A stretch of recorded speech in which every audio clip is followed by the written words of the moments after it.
अस्सलाम वालेकुम नाज़रीन, आज हामिद मीर के शो में अता तारड़ जजेस पर और पीटीआई के रहनुमाओं पर झूठे इल्जामात लगाने लगे। लतीफ़ खोसा ने शो के दौरान ही अता तारड़ को उसकी और उसके दादा की तारीख याद करवाई और उनका मुंह वहीं पर बंद कर दिया। आइए पहले उनकी गुफ्तगू सुनते हैं, फिर इस पर बात करते हैं। फातिमा जना से सिलसिला शुरू हुआ पाकिस्तान के सियासतदानों को गद्दार करार देने का, और अब ये इमरान खान साहब जो हैं वो उन पर वही सिलसिला जो है वो दोबारा रिपीट किया जा रहा है। तो क्या आपके ख्याल में ये एक पुरानी रवायत को आगे नहीं बढ़ाया जा रहा जिसका पहले कोई फायदा नहीं हुआ? फातिमा जना वाले को तो सबसे पहले उमर अयूब को कंडेम करना चाहिए। उसको ऑन भी करें, कंडेम भी करें, आके फ्लोर ऑफ द हाउस बात करें। मैं उनको दावत देता हूँ, खोसा साहब ने अच्छी बात की, उसको कंडेम करें आके। वो क्यों करें? मैं कंडेम कर रहा हूँ, एक ही बात है। नहीं, वो उनका डायरेक्ट नहीं, वो क्यों करें? वो पोते हैं ना जी। आप जवाब दें अपने नाना के दादा के। मैं बिल्कुल दूंगा जी, बैठा हूँ और हल्फन दूंगा, कुरान के ऊपर दूंगा अगर आप कहेंगे। और उमर अयूब साहब क्यों नहीं कहे? उमर अयूब साहब चिढ़ जाते हैं, उनको कोई कहता है कि अपने दादा की माफी मांग लें, वो चिढ़ जाते हैं, वो और बातें शुरू कर देते हैं। कोई हर्ज नहीं है यार, नहीं, मैं तो देखें जातियात पे मत जाओ, मैं तो नहीं जा रहा।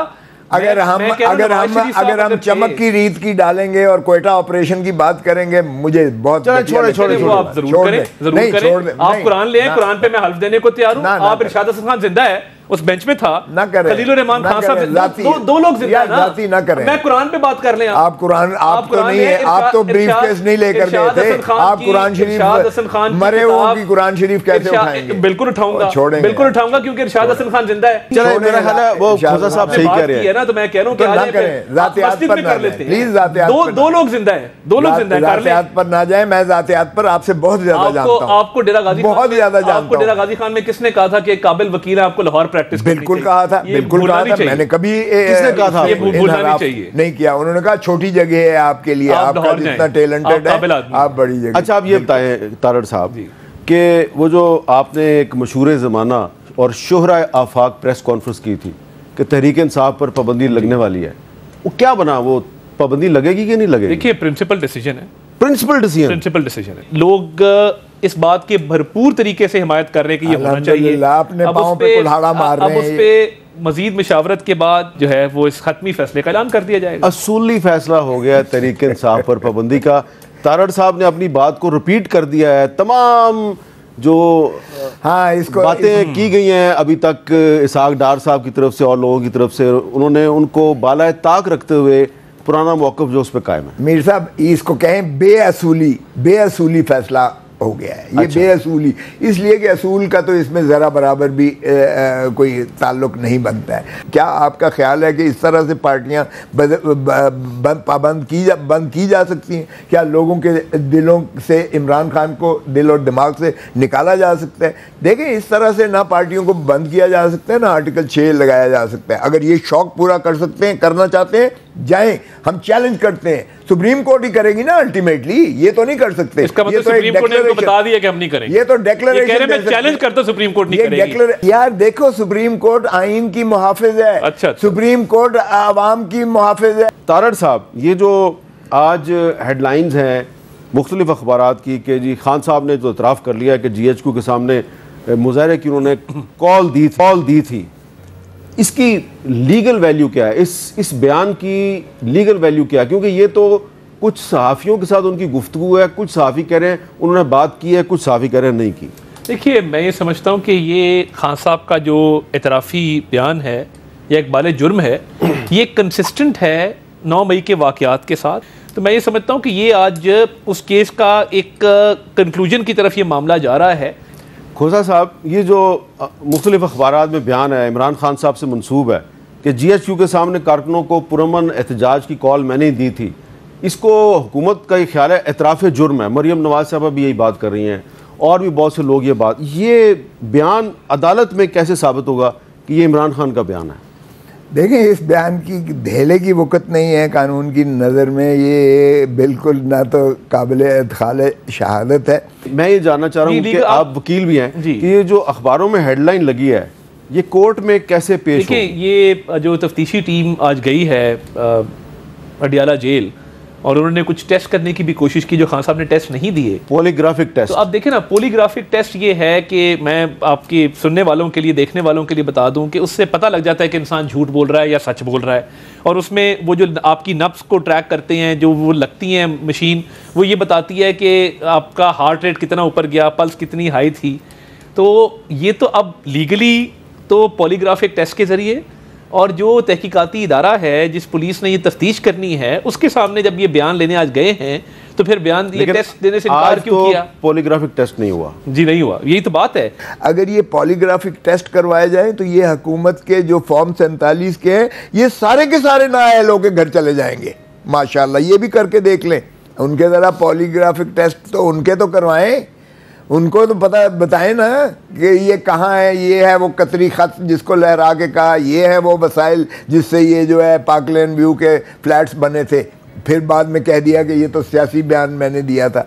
वो अगर असेंबली के फ्लोर पर जो हर चीज़ रिकॉर्डेड होती है, देखिए 9 मई का तो झूठ है ना, ये तो स्थाई ऑर्केस्ट्रेड ड्रामा। इमरान खान ने कभी ये नहीं कहा, मैं भी उनका वकील आज से नहीं 1-1.5 साल से तो हूँ ना, कभी भी उन्होंने ये नहीं कहा कि मैंने जो है कहा था कि चढ़ दौड़ना किसी उस पर, बल्कि वो तो हमेशा से इसको इनकार करते चले आए हैं। और वो 9 तारीख को जिस अंदाज से गिरफ्तार किए गए, वर्दियों में फलांग कर जो है दीवारें फलांग कर इस्लामाबाद हाई कोर्ट के बायोमेट्रिक कमरे से जो उन्हें गिरफ्तार किया गया, तो उसका अगर वो भी कह लें ऑर्केस्ट्रेड ड्रामा सारा किया गया, भाई किसने कहा था आप फौजी वर्दियों में रेंजर्स जाएं? ये पुलिस का काम है, रेंजर्स का काम तो नहीं है। सुप्रीम कोर्ट ने उनको जो है उस गिरफ्तारी को कलअदम करार के गैर आईनी, गैर कानूनी और जराइम कहा ये किए गए हैं, इर्तिकाब किया गया। इमरान खान साहब का एक बयान है, वो मैं आपको वीडियो भेजूंगा, आप चलवा दीजिएगा। उन्होंने कहा कि कैसे चलाऊंगा अगर मैं ना रहा, इमरान खान की वीडियो मैं कैसे चलाऊं? मैं चलाना चाहता हूं। ठीक है जी। कोई सियासी लीडर में तो इतना है इमरान खान का, इतना खौफ है इनको, हुकूमत इनकी है ना 2-3 साल से तो इन्हीं की चली आ रही है हुकूमत। बैन क्यों लगा हुआ है भाई? आप इमरान खान की वो तस्वीर नहीं दिखा सकते, आप उनका नाम नहीं ले सकते, वहाँ दिखा सकते, किस लिए? नाम तो हम ले रहे हैं, नाम तो खैर ले रहे हैं इसलिए कि आप ढिठाई से ले रहे हो आप, अदरवाइज तो आपको भी पता है। आपकी वजह से ले रहा हूँ ना, चले अच्छी आप ले रहे हैं तो मैं भी ले रहा हूँ। बिल्कुल ठीक है, आप वकील हैं। जो बात चीफ मिनिस्टर पंजाब ने कह दी है कि हम आपसे आहनी हाथ के साथ निपटेंगे, सुप्रीम कोर्ट को कह रही है, वो धमकी दे रही। रीसेंट आप तकरीर जरा चला दें, उनकी चलाने पे तो कोई पाबंदी नहीं है ना। अगर आपका ज़मीर बिका हुआ तो हम क्या कर सकते? ये इससे बड़ा इल्जाम क्या हो सकता है? गुड टू सी यू की कुछ बाकियात भी तो होती है ना। अच्छा, हाँ, तो गुड टू सी यू की बाकियात, आपका ख्याल है कि जस्टिस उमर अता बंदयाल साहब की कुछ बाकियात अभी जुडिशरी में हैं? मैं समझता हूँ कि देखें, लोग फैन फॉलोइंग है ना, वो सेलिब्रिटी को सारा और नज़र से देखते हैं, तो ज़ाहिरी बात है दिल के जज्बात हैं, कुछ सोशल मीडिया के भी प्रेशर्स होते हैं। अता तारड़ साहब तो कह रहे हैं कि ये गुड टू सी यू की बाकियात की वजह से आपको रिलीफ मिलती है। तो काजी फायद साहब इन्होंने थोड़ी कोशिश की है, 13 जज साहिबान ने, काजी साहब ने भी इनके खिलाफ फैसला दिया है। उन्होंने भी कहा है कि तहरीक इंसाफ जमात थी, जमात है और जमात रहेगी। मुझे बताइए, जाती अटैक मुशर्रफ का लॉ मिनिस्टर कौन था केपीके में? एक मार्शल लॉ में लॉ मिनिस्टर रहे हैं। चले वो अब एक सिटिंग जज है। अच्छा, मैंने अच्छा आपको नहीं पता? अच्छा, अब एक वजाहत सुन लें जी। अगर मोहतरम नवाज शरीफ साहब ज़ियाउल हक के ज़माने में वज़ीर भी रहे हैं और वज़ीर आला भी बने थे, तो वो तो जायज़ हैं, वो इनके लीडर बड़े पवित्र हैं, वो साफ सुथरे हैं, नहीं ना बने थे, बाकी कोई नहीं कर सकता। अच्छा, ये अब जरा पूछ लें इनसे कि वो जब उनके माशाअल्लाह ज़ेर साया परवरिश भी पाई जनरल जानी की, जिलानी साहब के, और फिर वज़ीर पहले एक आम वज़ीर रहे, उसके बाद वज़ीर आला बने, और वो ज़ियाउल हक के वो जेनुइन था सारा बात। ये अगर बात करेंगे तो बड़े, हम तो इसकी वजाहत कर चुके, इस पे माजरत कर चुके, कह चुके कि गलती थी। अच्छा, आज आप रऊफ हसन के केस में पेश हुए, आपने वहाँ पे आर्गूमेंट्स दिए, तो तारड़ साहब मैंने आपसे ये पूछना है कि क्या आपको यकीन है कि रऊफ हसन साहब डिजिटल दहशतगर्द हैं? देखिए, मैं ये समझता हूँ कि रऊफ हसन साहब 7.5 लाख रुपए तनख्वाह के ऊपर डिजिटल मीडिया विंग के एम्प्लॉई है, वहाँ पे नहीं है डिजिटल में, उनका कोई ताल्लुक नहीं है। वो इंफॉर्मेशन सेक्रेटरी है, पे स्लिप दे दूंगा। तनख्वाह आपको ज्यादा पता होगा। पेड एक सेल था, पेड एक सेल था। आप देखना फिर जातियात पे आ रहे हैं। अब मैं आपके बच्चों के साथ पढ़ा हूं, मैं आपका बहुत एहतराम करता हूं, मगर आप अगर जातियात पे आएंगे, आप अगर जातियात पे आएंगे, मुझे अच्छा नहीं लगेगा कि आप मेरे अच्छी बात है, मैं यहाँ पे कोई ऐसी बात करूं जिसमें मुझे भी शर्मिंदगी हो, आपको भी हो। कुछ मुल्क दुश्मन अनासर के साथ राब्ते थे, वहां के जी वहां पे बाकायदा डायरेक्शन ली जा रही थी, कुछ डेटा भेजा जा रहा था, कुछ डेटा लिया जा रहा था। आपके पास इंफॉर्मेशन है तारड़ साहब, तो ये भी बता दें कि वो कुछ हफ्ते पहले जो रऊफ हसन साहब पर इस्लामाबाद में कुछ ख्वाजा सराओं के बहरूप में लोगों ने हमला किया था, उनको ब्लेड मार के भाग गए थे, वो कौन लोग थे?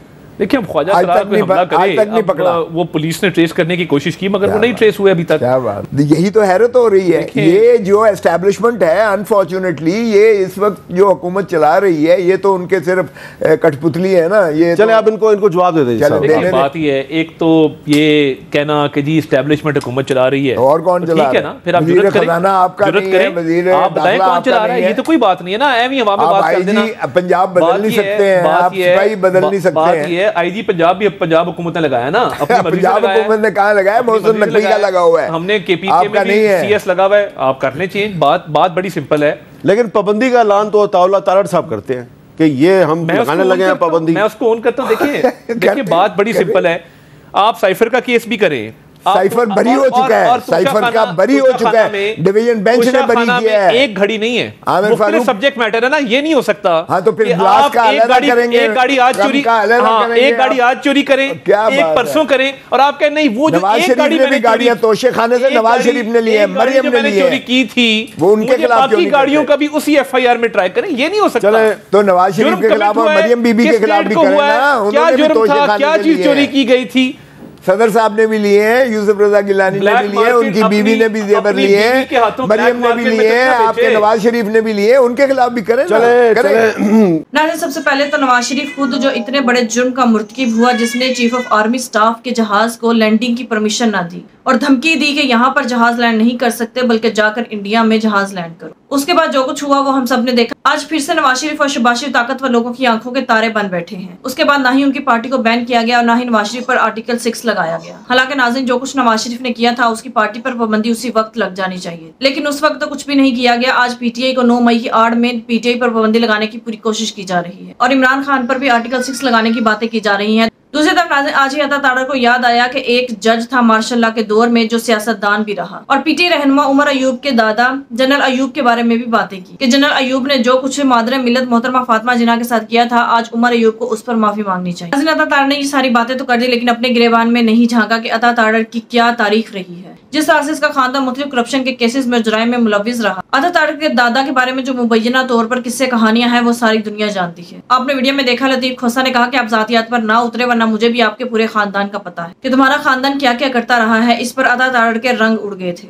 नाज़रीन, अगर नूनी के किसी भी रहनुमा को उठाकर उसकी हिस्ट्री के बारे में, उसके खानदान के बारे में देखेंगे तो बहुत से काले कारनामे सामने आएंगे। दूसरे ऊपर तनकीद करते हुए ये भूल जाते हैं कि इनकी अपनी पार्टी में कैसे कैसे लोग हैं और नवाज शरीफ बजाते खुद आमरीयत की पैदावार है। आमरीयत की गोद से पैदा होने वाले नवाज शरीफ की जमात आज दूसरों को कानून आइन की और जमहूरियत का सबक पढ़ा रही है। ये उनके लिए शर्म का मुकाम है। आज अगर अता तारड़ कहता है कि इस पर हमने माफी मांग ली थी, कि नवाज शरीफ ने चापलूसी की, बूट पॉलिश की, जनरल ज़िया का साथ देने पर हमने माफी मांग ली थी, लेकिन नाज़रीन, अगर माफी मांगने से सारे मसले हल होते हो तो फिर क्या ही बात है। लेकिन इस तरह से मसले हल नहीं होते। नवाज शरीफ जो आमरीयत की गोद से पैदा हुआ, आज भी नवाज शरीफ की अपनी सोच और उनकी पार्टी की सोच आमराना ही है। इनकी पार्टी की तरफ से की जाने वाली जुल्म और बर्बरियत की मिसालें आपके सामने ही है। आज भी नवाज शरीफ डंके की चोट पर करप्शन करता है, चोरी चकारी करता है, लेकिन उसका कोई भी कुछ नहीं बिगाड़ सकता। आज तक एवन फील्ड अपार्टमेंट्स के बारे में सबूत नहीं मिल सके। आज भी ये डंके की चोट पर चापलूसी करते हैं, बूट पॉलिश करते हैं, लेकिन इनको कोई पूछने वाला नहीं। अवाम का मैंडेट चोरी करके जबरदस्ती मुल्क पर मुसलत होती है। डंके की चोट पर ये करप्शन में और जराइम में मुलविस निकलते हैं, लेकिन इनको कोई कुछ नहीं कहता। ना ही उनकी पार्टी को बैन किया जाता है। नवाज शरीफ और उनकी पार्टी ने हजारों बार कानून आइन की धज्जियां बिखेरी और वायलेशन की, लेकिन उनकी पार्टी पर ना ही आज तक बैन लगा और ना ही नवाज शरीफ पर आर्टिकल 6 लगाया गया। तो नाज़रीन, जनरल ज़िया के साथ इन्होंने जो भी मिलकर किया उस पर माफी मांग लेने से इनके मसाइल हल नहीं होते। आज नवाज शरीफ को अपने ज़मीर को जगाते हुए और आला ज़र्फी का मुजाहरा करते हुए सियासत छोड़ देनी चाहिए कि मैं शर्मिंदा हूँ, आमरीयत की गोद से पैदा हुआ और आज तक आमराना हुक्मरानी करता रहा। लेकिन नाज़रीन, नून लीग में ज़मीर और ज़र्फ की बात तो किसी को समझ ही नहीं आती। नाज़रीन, आप इस बारे में क्या राय है कमेंट में बताइएगा। अगली वीडियो में मिलते हैं, तब तक के लिए अल्लाह हाफ़िज़।